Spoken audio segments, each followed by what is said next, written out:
The game lost all the hype after Season 3 dropped. I don't know if season 3 was 2020. Was it right? 2020? We just had COVID. Yeah, that's the thing. We just had COVID. And the game lost the hype after Tekken8 and beta dropped.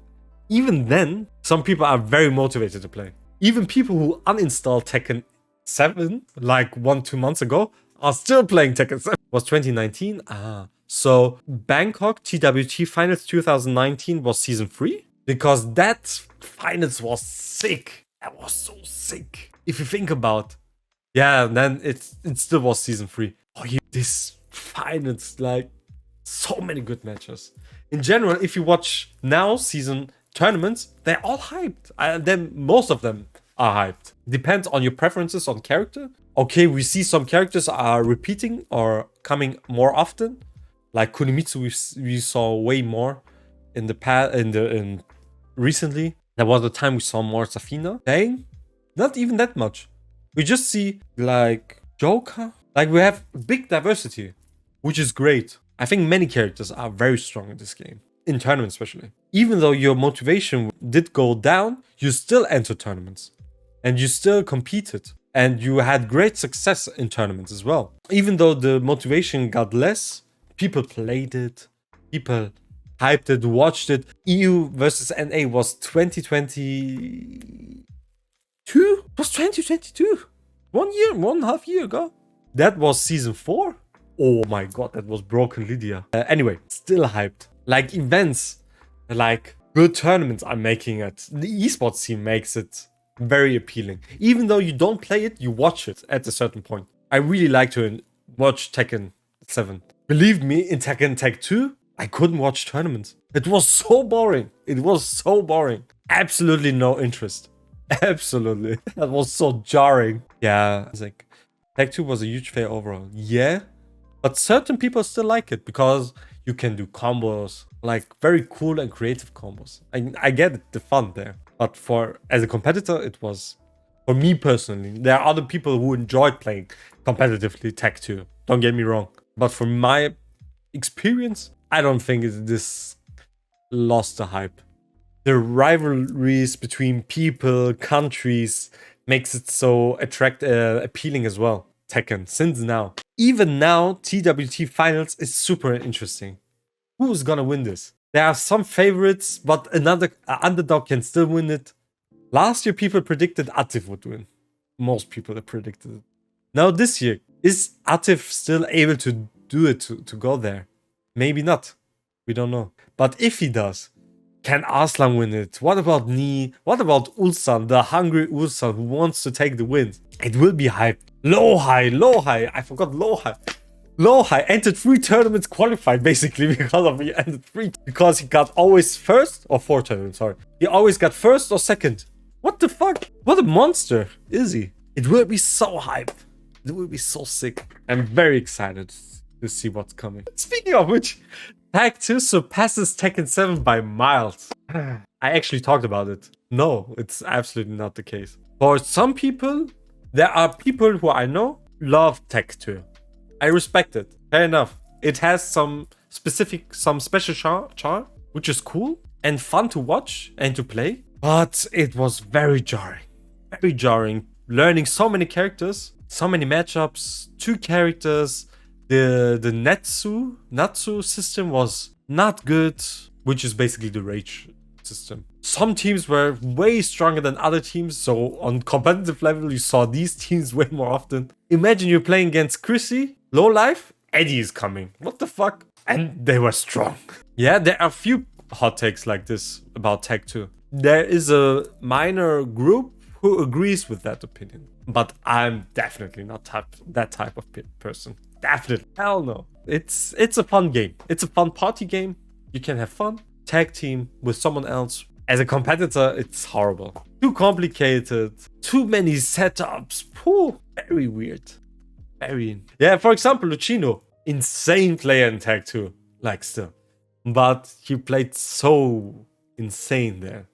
That was his game. And he's someone who enjoys Tag 2 way more than I do. And it's okay. This is a Tekken 7 toned down the difficulty way more than than Tech 2 was. Breaking throws, whew. Even now, people, if they want to break throws in Tech 2, it's amusing. Let's say like this. Yeah, it's not everyone's game, but it's a fun game. It's a fun game just for fun. And yeah, let's go to the next one. Lack of other modes besides the campaign or bowling made Tekken 7 somewhat hard to approach for new players. Tekken 4 saw anything PvE would cool down players from online matches and could bring in new players that are looking for offline stuff that still required adequate skill. Tekken 7 was really boring for not competitors. I can't believe that bowling modes, Tekken Bowl, was only offline available. Why?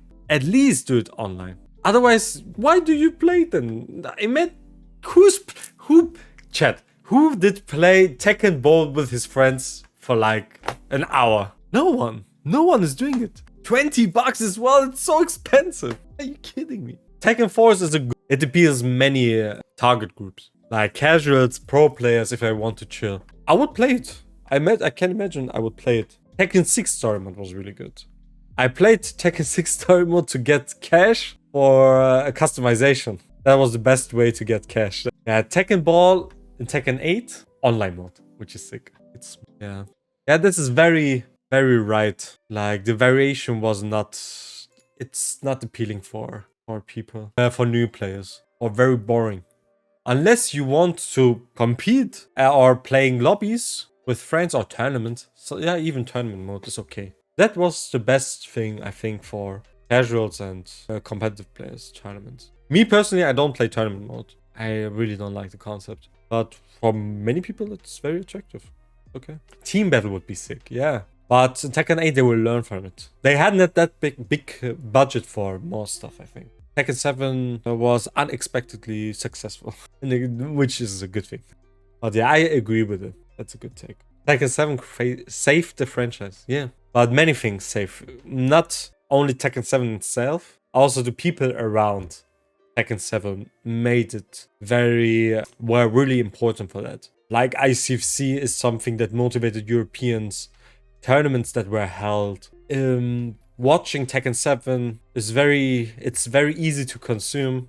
It's not super complex, and still it can be very complex at the same time. Yeah, people are saying Street Fighter 5 being super bad on its release saved Tekken 7. I heard it pretty often too. But I think Tekken 7 would still be successful at that time because it got released like 2017 on console.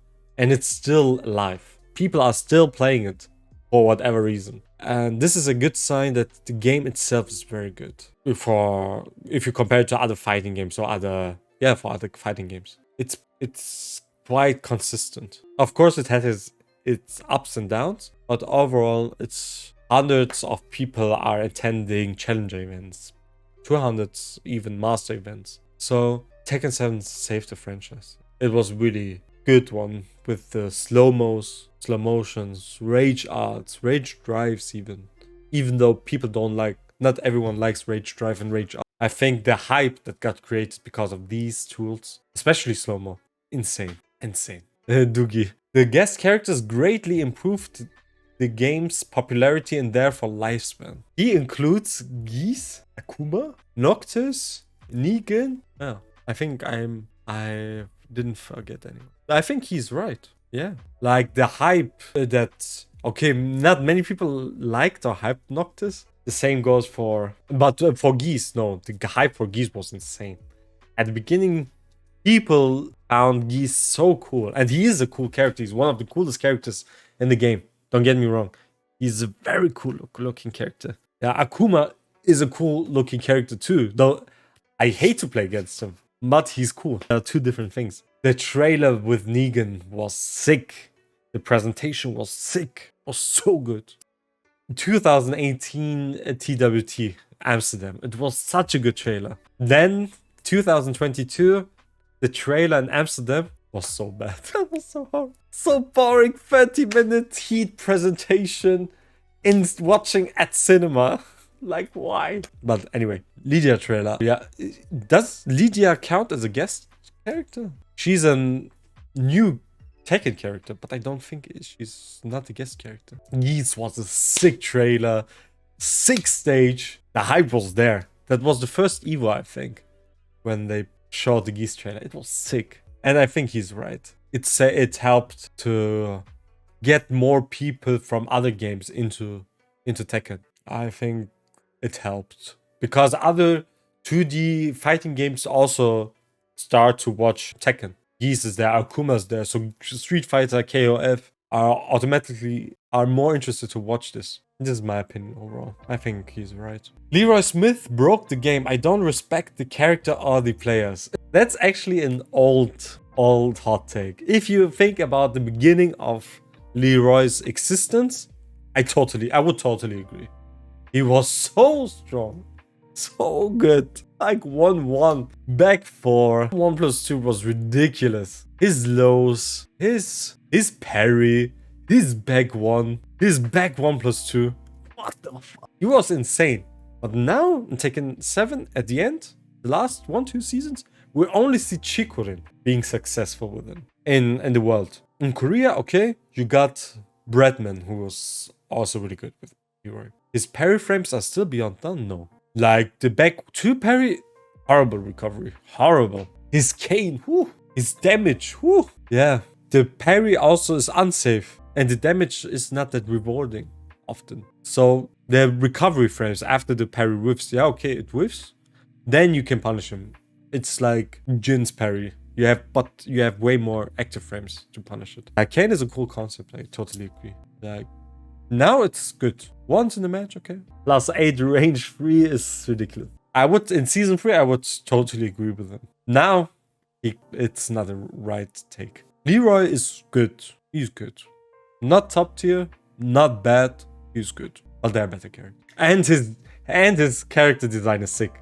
I used to play Leroy as well for a long time, recent seasons. But now I'm not that interested anymore since he's not that strong in Tekken 8. Bound is superior to Tailspin. Bound is the combo extension in Tekken 6, which started to extend combos like that. After Bound, yeah, Tekken 6 and Tekken 2 has it, right? Now Tekken 7 has Tailspin. I would say overall no. Overall no. Because the Bound system was kind of... The thing about Bound system is you can use it as wall carry, and on the wall it was still a good tool. For example, Tailspin, if you're on the wall, you usually don't use Tailspin because there are better tools usually, or more damaging tools. So it doesn't extend your combo like this. But Bound, imagine wall carry, no Bound, then you reach the wall, then Bound, and then you can do another like combo filler. Get hype? Yeah, Tekken 8 can rebound on walls again. Why? Yeah, that's weird. It's a mix of both. It's like Tornado is a mix of Bound and Tailspin. It's questionable, but combo damage overall is, I feel like, it's nerfed in Tekken 8, so it's okay. But I don't agree with it. No. I think Tailspin is overall a better concept. Of course, the problem about Tailspin is it leads to a wall carry itself. Since it's a Tailspin, he's flying away very far. On Bound, that wasn't the case. He just, when you did the Bound move, like Miguel's down 2, he was in front of your face. Okay. So the wall carry wasn't that good. But if you do a Tailspin, it automatically is better wall carry. Imagine you're doing 5-6 hits and then do a Tailspin and the wall carry is still good. And then you can hit him, depend on the recovery of your move, with 1-2 moves. It's a good one. I never really liked rage drives. If your character had really good rage drive, you're only using that and never your rage art. It would be great if they didn't share the same resource, but I guess that's why Heat exists. I just wish the devs addressed it in the game while they had the time. Rage drives are way easier to implement in a game. Rage arts are very specific, unless you want to have a really hard read. But rage drives is a easy comeback tool with really good properties. Usually people are on advantage on block, even on block. On hit, it's a launcher usually. Yeah, that you can only use rage art or rage drive is true. Okay. Yeah, with heat they fix it in this way. But yeah, rage arts are very, you don't see them often, that's true, but rage drive is way more. It's just a matter of time when people are using rage drive at the end. But I feel like in the right hands, rage art can be very threatening. In certain situations where you can't move and you're in disadvantage, a rage art can be super strong in the mind of the player. So I think I shared in some way that he doesn't like rage drives. Many people don't like rage drives. I personally like it. I like rage drives. It's a good concept. Kind of avoidable if you want to kill the opponent before he gets 43 life points. With 43 life points, the opponent gets rage, basically. Some rage arts are very good at punishing, true. The range is good. The speed for some characters is really good, like Jin, Steve's, Alisa. So they should give each character multiple rage drives but make them weaker. And this is something they try to fix in Tekken 8 with multiple heat smashes, or with multiple heat smashes. But overall, I enjoy it. It's okay. The mind game is different. For example, if Zafina has rage, you don't duck. You usually don't duck because you're so scared about her rage drive. But then Zafina players are allowed to use more lows. The mind game is different. If you duck, bam. Or for Miguel, people are ducking at certain point against Miguel's lows if he has rage. But then they need to pay attention to the rage drive. I think Alisa all have top tier rage drives. Is really good. 30 frame, basically homing. Yeah. Wall split launcher. Alisa is okay. It's not a top tier. Kazuya is okay. Not tracking. I think it would be annoying if they were different resources. The opponent gets this to start offense with rage drive and then you blocked it. But then you still can't normally because you are thinking of the rage art. I think they would have had to make rage drives way weaker if they were separate resources. Yeah. I think heat smashes are weaker than rage drives overall, if you think about it. It's not a launcher usually, heat smash. And you lose your resource. Therefore, and you still have your rage art at the end. Yeah, that's good. Yeah, I agree. So this will be a good thing in Tekken 8. Hopefully, we need to explore it and practically, but theoretically, and what we've seen, it's okay. Like just this concept of Tekken 8. But I would probably say I get his point, but I wouldn't agree with that. As much as I like playing these characters, Josie, Lucky Chloe, Gigas, and Katarina are the worst original characters to come out of Tekken. No story, unlikable personalities, no nothing, they just exist. Cold take? Cold take? Wow, this is mean. Imagine you're a Josie main, Chikamaru, or other people who main these characters. It's offensive against him. I get it, but personality-wise, there are... In general, I have to admit, general Tekken 7, the personalities are not expressive. Characters are not that expressive compared to Tekken 8 now. Shaheen, Leo, everyone has more personality if you think about Tekken 8. Tekken 7, Shaheen doesn't have great personality, but Kazumi does. I think Kazumi has good personality. Lucky Chloe is popular too, surprisingly. Look at this design. Are you kidding me? Never mind. Okay. Josie. Personality-wise, okay, different, but appealing to some people, yeah. Katarina is the worst original character in the Tekken franchise. I kind of like her. More than Lucky Chloe. More than Lucky Chloe. Like, she's relying on a lot of her kicks. Lucky Chloe is breakdancing, okay. It's okay. I get the idea. Josie, I don't know. There's nothing about Josie, it's okay. Yeah. That's the problem. It's nothing about Josie. She has nothing like remarkable. And I think Tekken 8 will change that. Everyone has something more appealing in Tekken 8. I get what he says and difficult. They just exist. It's now. I wouldn't say no. They have a fan base, these people, these characters. They have its fan base, definitely. But yeah, it's nothing for me, let's say. Hakuram is cool. Easily the second best character introduced in Tekken 7 after Leroy. That's a hot take. Because most people don't think he's cool. I don't agree. I agree, sorry. I agree with this. I think Fakumram is cool. But not many people agree with that. I can show you a tweet which says something else. Wait a second. Get hype? Yeah. You see 9 likes, okay? I show you another hot take which shows the opposite. Fakumram has the worst design. Not appealing at all and no personality whatsoever. Glad he's dead. That's the opposite of the previous hot take. And I think she's wrong. I don't like that. I don't agree with that. I mean, I think personally, he's a cool character. Even now, he's a cool character. No personality. Yeah, he's basically just there to fight, and he's a machine. He's supposed to be a machine. He doesn't have a personality. It's okay for a character like this. That's how he's supposed to be. 340 people almost agree with that. I don't agree with that though. I personally nearly think the hot take is the previous thing. But many people share this opinion that they don't like Fakumram. Which is okay, obviously. It's okay. How has no person man even get a brand deal with Capri Sun? Capri Sun? Yeah, I like him, but yeah, many people don't like him, and I don't think he will. He won't have priority in Tekken 8 as a character, since Bruce has more personality and he's way more popular. He's way more popular. I think any Muay Thai character will get hate until they bring back Bruce. They had Josie, Bruce, Fakumram. Yeah, I think between these three characters, Bruce was the coolest one. So many people agree to that. I like the comparison of that. Also, Brian was the original replacement, wasn't he? In Tekken 3, right? There was no Bruce but Brian. After Leroy. And Leroy is also a sick character. Leroy looks sick. Tekken 8, he looks cool. I really like him. But Fakumram was surprised. Master Raven. Okay, there are multiple hot takes. Master Raven better than Raven. I don't agree. I don't like Master. No, I agree. Sorry. Why do I miss switch things? I agree. Master Raven is cooler than Raven. I don't like the concept of Raven. It's basically a Blade, which is boring. Master Raven is an innovative character. In Tekken 8, don't get me wrong, Tekken 8, he looks cool, Raven.